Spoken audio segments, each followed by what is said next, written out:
lemmikute lemmiku toob teieni Pet City.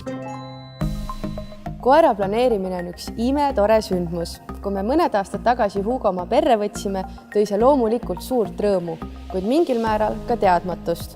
Tänases saates uurimegi, mida üks tulevane koeraomanik peaks läbi mõtlema enne, kui koer perre võetakse. Siim, mis oleksid need küsimused, mis koeraomanik peaks enda jaoks lahti mõtestama?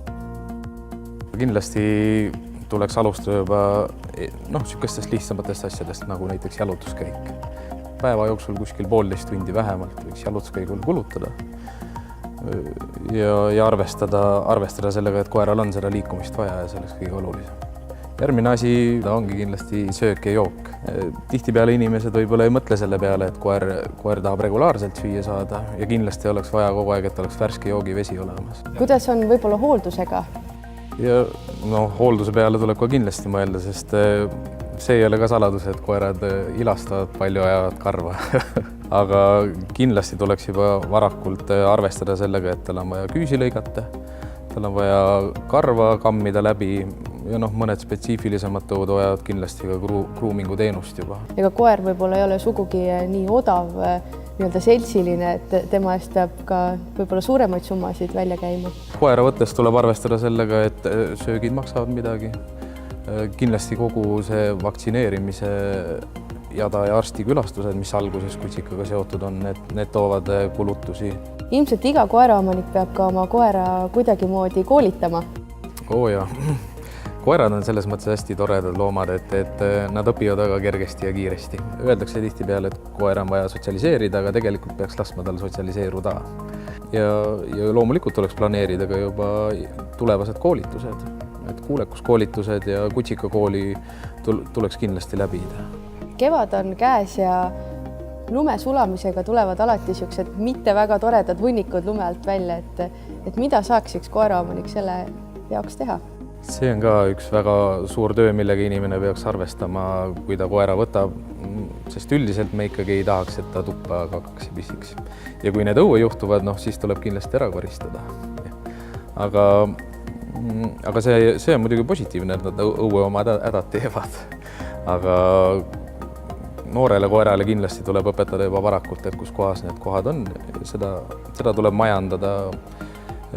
Mida vähem liikumist neil vabat liikumist nooremast peast on, seda lihtsam on sellega tegeleda.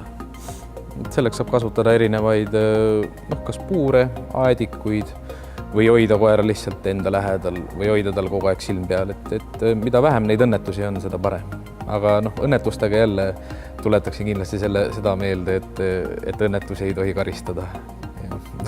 Sest muidu teinekord ta lihtsalt läheb peitu ja teeb niimoodi, et sa ei näe. Kindlasti kõik need küsimused tuleks esitada tervele oma perekonnale, et kõik oleksid nõus ja saaksid ühtemoodi aru, et koera võtmine on suur vastutus. Kui sa olid nende väidetega nõus, siis oled sa koera võtmiseks valmis.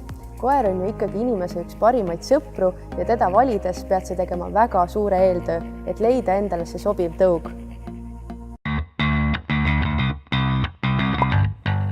Tänases küsimuste nurgas otsime vastust sellele, kas on olemas loomult juba tigedaid koeri. Kõige lihtsam vastus sellele on ei. Koeri saab koolitada kurjaks. Koerad võivad ise sotsialiseeruda kurjaks. Kui neil ei lasta ja ei näidata, mis on õige ja mis on vale.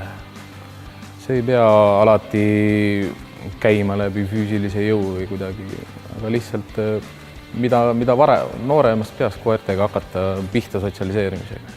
Seda lihtsam on tulevikus kasvatada suuremat koera. Agressioon koertes on enamjaolt ikkagi õpetatud või õpitud, kas koera enda poolt või inimeste poolt õpetatud. Sündides ei ole koerad agressiivsed. Ootame kõiki loomasõpru saatma oma lemmikust naljakaid ja lõbusaid videoid. Pet City paneb võitjale välja 300-eurose kinkekaardi. Uuri reegleid ja esita oma video uudised.ee lehele. Selline oli meie tänane saade. Vaadake meid järgi uudised.ee portaalilt või Pet City Facebooki lehelt. Lemmikute lemmiku toob teieni Pet City.